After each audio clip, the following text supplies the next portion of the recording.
Howdy folks, welcome back. It's me Impulse and I'm bringing you some World of Tanks. Yep, it's been a while, about a week since my last update. I do apologise for that, but in the day, been busy in work. And yeah, in this game we're going to take a look at the T28 Protype. It's a tank destroyer, it's the one just before the T30. And you know, its top gun has 248 alpha damage. Well, penetration with I think 400 alpha damage, right? This tank does have, you know, you could roll low and you can high roll, and 9 out of 10 times I normally low roll. I have really bad RNG with this tank.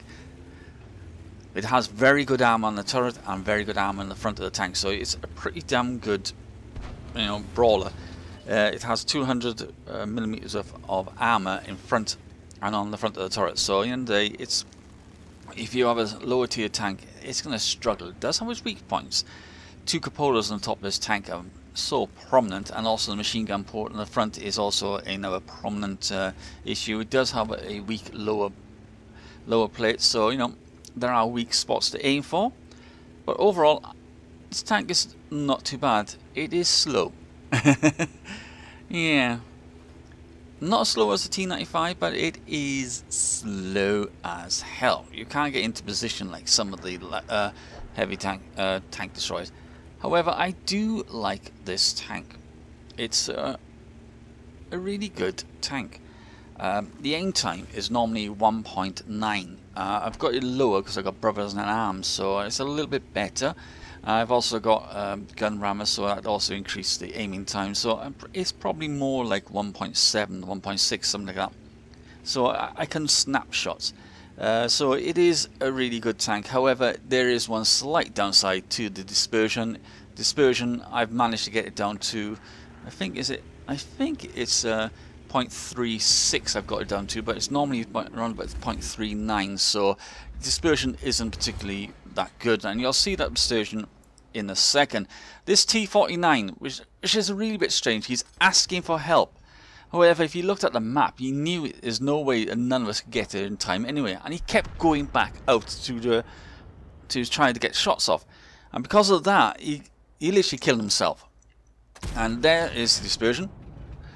I aimed and it went a little bit high. Right, we got a nice little tank destroyer. Help me. So let's see if we get a shot. And once again, went left of where I was aiming, but it did penetrate. You'll see some more dispersion later on in this video where I wasn't even aiming at the weak spot of the tank and it still hit it. Yeah. So at the moment, me and the other tank destroyer here has managed to literally wingle that premium tank down to bare minimum. The Tiger P already, once he got hit once, said, "Oh, buggers, I'm out of here." And I don't blame him. You'll find later on in this video the Tiger P is a stock Tiger P. It doesn't have the top gun. His top gun is pretty damn good, you know. It's the same gun you get on the Tiger 1 top gun, and it's a really good 88mm gun. And you can't. You know, it has over 200 millimeters worth of penetration, so it is a really good gun. However, he's not playing that; he's playing with the stock gun, so that's a little bit unfair for him. Yeah. One thing about Tiger P, which I think is good, it does have strong frontal armor. It does have a weak spot as usual, which is normally around the machine gun port. So yeah, most tanks have that. So I'm going to stay here, and the other tank destroyer is left. I'm going to make sure no one decides to sneak past us there. But no one has. So I've noticed that the SU-12244 has been spotted, so I know he's not going to come back there. So I'm going to move and try to get to help this tank destroyer on the side. However, at the time I'm not paying attention to the minimap. The other tank destroyer who has paid attention to the minimap has got himself into a position where he can defend us from behind. Now I'm paying attention because you know, so I'm coming back. I've noticed he's there, so I'm thinking, should I go there? But however, I've decided I'm not going to do it because there's a lot of tanks behind me now over to the right, and I'm thinking if I can get there and start dwindling them down, there's a little few hits, but I do have 248 millimeters of penetration, so this is going to be quite an interesting heartier now. So let's see what we can do. Right, and oh, there's a tank destroyer there. He's a pretty strong frontally. This is where the position. Look, I'm not even aiming at the cupola, and I hit the cupola. The dispersion on this tank is absolutely bad. That is the only one downside to its tank, the dispersion. It is, you know, it's a fair. If this had a little bit more, oh, you hit me in the cupola. And look, once again, dispersion. I wasn't aiming there, but it hit the slow pit. You know, if this gun had a little bit more better dispersion, you know, it would be a lot better. So that light tank is stupid. He just stayed there for me to shoot him, so fair enough. And there comes their top player. He is a unicorn player. He's played over 20,000 games. He's a 60% win rate. And if it weren't for this tank, he came up beside me and took the shot, he probably would have killed me. However, because he's taking a shot, bye-bye. There goes the unicorn player. So, we now got a Tiger P, and this is where I find out he's a stock Tiger P. There we are, damage. Only 145, which means it's not the start top gun, it's a low gun, and that's not good. I do make a mistake here in a second.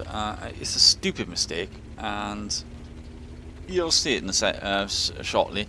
But it's not here, it's a little bit later on, but I make a mistake. I position myself in the wrong position. And, you know, it doesn't help. And because of that, I end up taking damage from both him and also the artillery. So I'm backing off, making sure I don't get hit by artillery. So going there, making sure he disappears.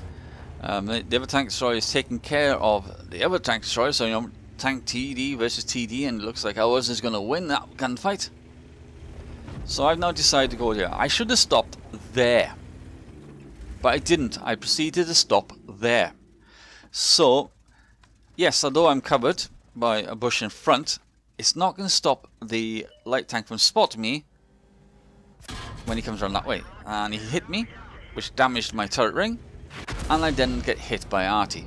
So that was my own fault. I should have stayed in the bush I just passed. It would have been better for me. It meant I would have been a lot bit safer, and I would have been able to pull back without the artillery hitting me.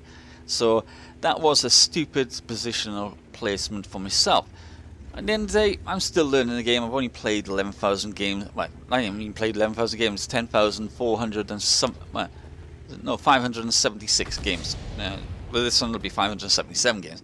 So I haven't played as a lot of games. But you've noticed in this game, the last two players on their team, one has played 11,000 games and the other one's only played 9,000 games. And we'll check it out in a second. So I'm expecting the UDES to come this way. I don't know why, but I'm expecting him to come that way. And so check the map. Yep, see there's the games. You know, one's got 11, which is the UDES, and the backchat artillery has only got 9,000 games. So I'm expecting him to come that way, just in case, because he probably thinks I'm in that bush. So that's why I've relocated. However, if I had the common sense, what I should have done, the end of the day I was waiting for my repair kit to come off cooldown so I could repair my turret. I should have followed or gone with the other tank destroyer. I let him down. This is another bad play by me. I didn't follow the other tank destroyer. However, I was expecting, to be honest, I was expecting the enemy tank destroyer to come and try to flank us. Because he would have thought, oh yeah, they're coming for us, so if I flank him, I could be able to get both of them. So I was always holding back just in case he tried a flanking maneuver. But he didn't. And this is where I should have taken consideration, because he hadn't turned up, so I thought I should have moved sooner. There he is. So I've moved. So, in theory, I let my teammate die there. But, in hindsight, if I had known he was going to do that, I would think he stayed back to protect his artillery, which is a really good play by him. That was really good teamwork. I was taking consideration what happens if he wasn't doing that and was trying to flank around. Remember, the backchat artillery is a 1555. Is it 15555? Is a very fast artillery. It can move pretty quick around the map, and I believe it's got an auto. It's auto cannon, isn't it? It's an auto, and it has a shell, like a clip, and there's shells, isn't it? So I think so. I'm not quite sure, but at the end of the day, was playing just in case they were flanking, but they didn't. So now we're moving on up, and I honestly don't think he's going to be in the same position. However, he is, and my aim time is a lot better than his. Udis has, I believe, almost a 3-second aim time. Even if he had Brothers in Arms and Gun Rammer, he could only bring it down to about 2.5 at most.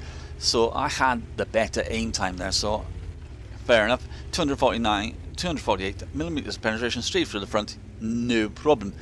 Now, it's now myself against artillery, and I need to make this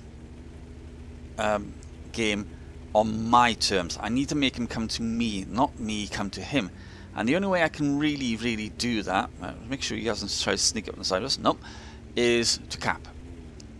And if I can get myself into position and be able to see down all avenues, lines of avenue, I'll be able to dictate the game. Remember, artillery are blind as bats. They don't have a very big view range. To be honest, they're worse than heavy tanks. And heavy tanks are pretty blind. So the only one really true position to spot all the lines of avenue is down here. And if you're wondering what my view range is, base view range, I've got around about 400 and I believe it's 407.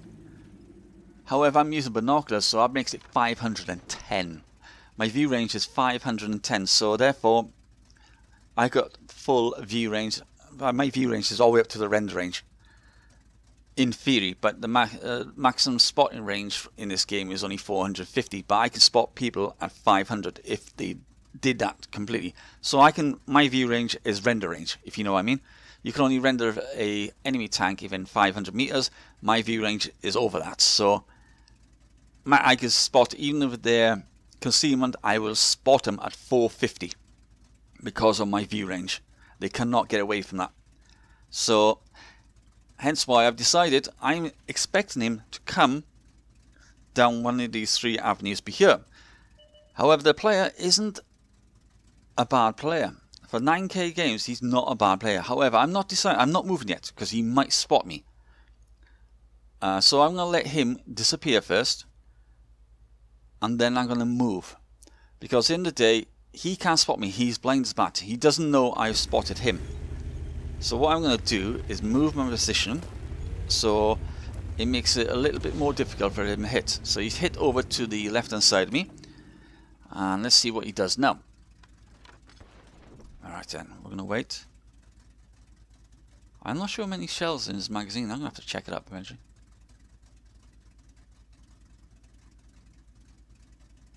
So we're going to wait now. Where are you? Come on. Are you going to come? I'm capping well. He's playing a really cautious game. So I don't know which way he's going to go now. Right, that hit behind me, which is virtually where I was originally. So now I'm going to move on a little bit further up, so he has no line to hit me, which means because of the time is running out, and plus the fact that we're getting close to capping, he's going to have to relocate to get a better line of shots on me.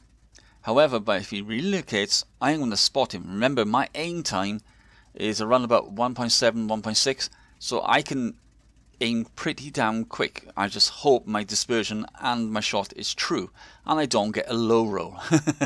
My average damage is 400 and if I low roll, that is his last shot. So he's now got to relocate. He's got to, and there he is. Please don't low roll. Oh yes. Oh, excellent shot. Fantastic. Oh, I was expecting it to low roll. Oh, that would have been a pain in the ass. So here's the results. First class. What do you have to get masters? Yeah. Top 95%. So, oh god.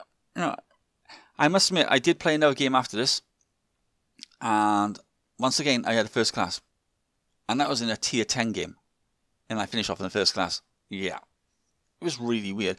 Base experience, top of my team, look at well over 1,000. And I'm an average player. I am Joe Average. I'm not the best. I'm just a bog standard player. And I've managed to get this. I do love this tank. I just hate the dispersion values of the tank. It controls you. Like the SU-152. I've got that. I'm not using any of the top guns because I find the derp gun, I'm trying to have fun in it. I'm trying to use it as a KV2. And I'm having really good games by thinking it's a KV2. I've tried once with the top gun and I absolutely stunk. The bounces I was getting is unbelievable. So I went back to the top gun, to the first gun, and just derped everyone. It was fun. So literally, I'm playing well. These, there's my view range. Just to prove the point, I've got 507. That's with binoculars. I'll be honest, I could use coated optics and that would put me well over the 450 render range. So, yeah, I've got some really good view range and I made money. And I would have made money if I was using a standard account as well. So that was absolutely great. Hope you enjoyed this video. If you did, hit that like button and I'll catch you all very soon. I cannot wait until October for Destiny 2. However, it looks like I'm going away for a couple of days on the date of Destiny 2 being released, which is a pain in the ass because my wife wants to go away because she's going to be stressed after work. Yeah, what a bitch.